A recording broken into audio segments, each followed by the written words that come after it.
राधे साथियों, आज मैं आपके लिए राधा कृष्ण की एक कहानी लेके आई हूँ। क्यों भगवान श्री कृष्ण ने राधा से विवाह नहीं किया, चलिए जानते हैं ये अनोखी कहानी। ये कहानी है प्रेम की, लेकिन वो प्रेम जो ना सांसारिक था न किसी बंधन में बंधा था। ये कथा है राधा और कृष्ण की, जिनका नाम एक साथ तो लिया जाता है मगर विवाह कभी नहीं हुआ। क्यों, यही जानते हैं। चलिए आज हम ब्रज की गलियों में जब बाल कृष्ण बांसुरी बजाते थे तो गोपियां मोहित हो जाती थी, लेकिन उन सब में एक नाम सबसे ऊपर था, राधा। राधा सिर्फ एक गोपी नहीं थी, वो कृष्ण की आत्मा की प्रतिछाया थी।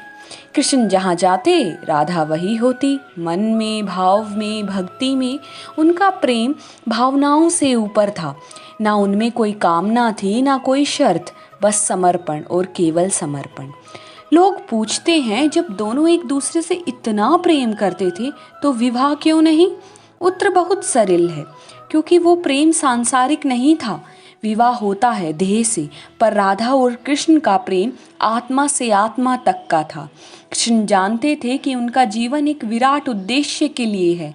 कंस का वध, धर्म की स्थापना, महाभारत की भूमिका और पूरे संसार का मार्गदर्शन। वे बंधे नहीं रह सकते थे एक रिश्ते में, क्योंकि वे स्वयं बंधन मुक्त थे। राधा ने कभी कोई दावा नहीं किया, ना अधिकार जताया, ना साथ मांगा। उन्होंने कभी कृष्ण से विवाह की इच्छा नहीं रखी। उनके लिए कृष्ण ईश्वर थे, प्रेमी नहीं बल्कि पूजनीय थे। राधा का प्रेम मांगता नहीं था, वो बस देता चला जाता था। यही कारण है कि राधा प्रेम की प्रतिष्ठा है, जबकि कृष्ण उस प्रेम के स्वीकर्ता।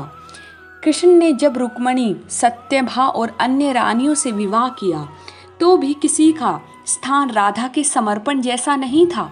राधा को ना शाही ठाट मिले, ना अधिकार, लेकिन उन्हें मिला वो स्थान जो आज तक कोई नहीं ले पाया। आज भी वो मंदिरों में श्री कृष्ण का नाम लिया जाता है तो राधा का नाम पहले आता है।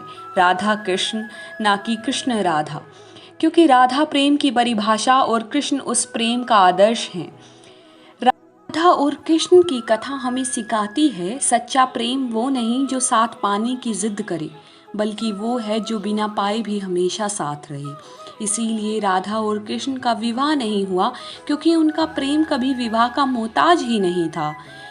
यही कारण है कि राधा कृष्ण आज भी अमर है, क्योंकि उनका प्रेम देह नहीं आत्मा से जुड़ा था। ऐसी ही और अच्छी कहानियों के लिए please like, share and subscribe my channel and please bell icon दबाना ना भूलें और ज़्यादा से ज़्यादा कमेंट करें कि आपको कहानी कैसी लगी। आपका बहुत बहुत धन्यवाद कहानी सुनने के लिए।